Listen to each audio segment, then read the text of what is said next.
tornem a ser aquí per ajudar-vos, com sempre, amb els nostres savis consells. Hola! Com podeu veure, tornem a ser a Eternàlia.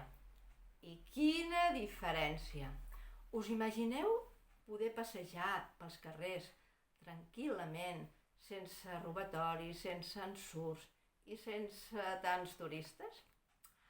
Us imagineu un món plàcid, on la gent sigui neta i noble, culta, rica, lliure, desvetllada i feliç? Ai, ara no sé de què em sona tot això. Bé, avui us parlarem d'un tema que a l'Olivia li va cridar molt l'atenció quan va estar al vostre planeta, ara fa poc, Olivia? I m'ho ha comentat perquè, segons ella, és la mare dels ous de tots els vostres problemes. I en teniu Déu-n'hi-do. Es tracta de la comunicació. Segons l'Olivia, si us comuniquéssiu bé, no tindríeu ni la meitat dels problemes que ara teniu. Ella, que pertany a una cultura molt avançada, diu que és fonamental que us expresseu amb claredat, tant pel que fa a la comunicació oral com escrita.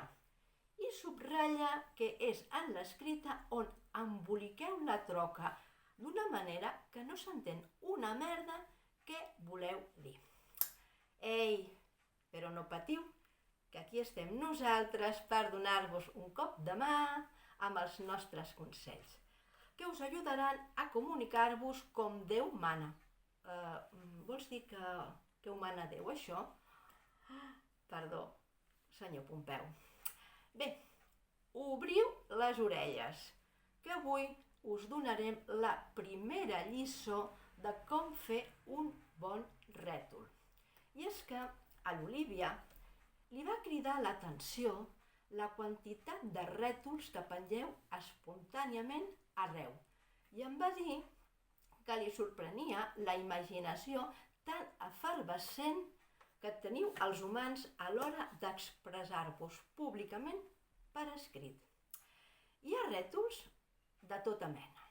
Anuncis d'ofertes, demandes, proposicions, suggeriments, queixes. N'hi ha de tots colors, mides i guarniment. Però va haver-hi un que li va cridar especialment l'atenció pel seu desenfadat surrealisme. I per això us el vull comentar. Olivia? El rètol en qüestió estava enganxat a la porta d'un edifici i deia així: acompanyeu la porta, sisplau. L'Olivia, amb el seu inqüestionable discerniment, va ser contundent en la interpretació del missatge. I és que el rètol té tela, coi. Què vol dir acompanyar la porta? Que potser l'hem de prendre i dur-la a algun lloc? I a on l'hem d'acompanyar? Al metge, a fer la compra, al cinema, al lavabo? Perquè això no queda clar en el rètol, A veure, humans, si no sabeu expressar-vos amb claredat, després no vingueu a fer el ploramiques, El que heu de fer és vigilar què dieu i com ho dieu.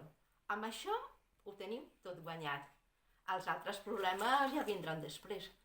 Ei, que no he dit res, Digueu-me tocaboires, però si no comenceu a parlar amb claredat, acabareu confonent el trifàsic amb el tricorni. I ara, per acabar, llegiré un correu que m'ha arribat i que el signa una tal perduda en la immensa mar blava i pregunta si algú ha trobat el seu unicorn. Estimada perduda, no t'amoïnis pel teu unicorn. Des d'Eternàlia, que ho veiem tot amb la nostra antena intergalàctica, et podem dir que a hores d'ara viu feliç amb en Paf, un drac màgic que viu al fons del mar i s'avorria molt i sortia a jugar i va conèixer un unicorni. I això és tot, humans. Ja sabeu que podeu enviar els vostres suggeriments i preguntes a pladamillores@aternalia.etl. Teresa Barba, Eternàlia. Eternàlia.